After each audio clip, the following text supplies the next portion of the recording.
เอาละวันหน่อยเร็วยกที่3แล้วลงก็มาอากาศก็ดีจัดยางแบบนี้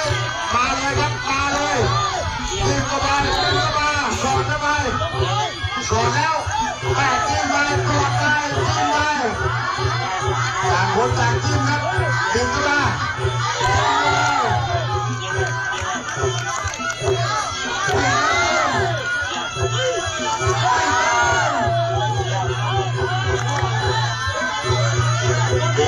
ดีปลา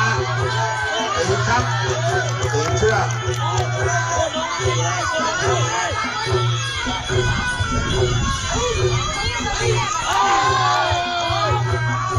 พาอะไรปั่นปลาเด็กปลา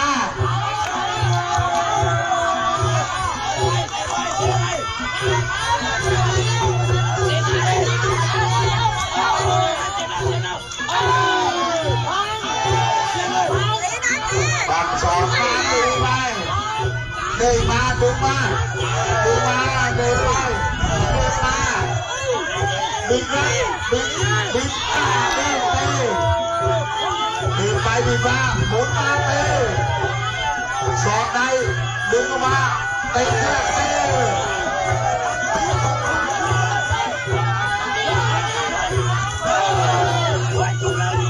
ปักสอดในครับดึงออกมาไปบีบมาครับอาจจะตีก่อนนะตีออกมาเตะคืน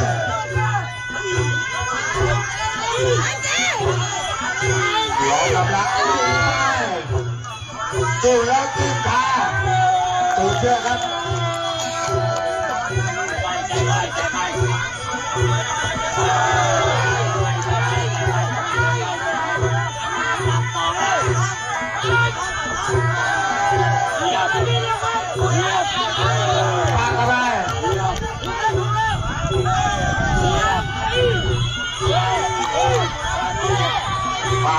ปั๊มไปปั๊มมาครับดึงมาเตะ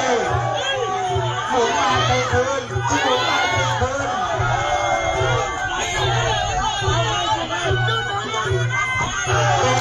ป้าต่อยว่า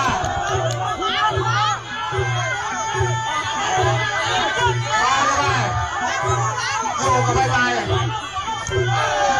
ปีกกันไปปีกกันไป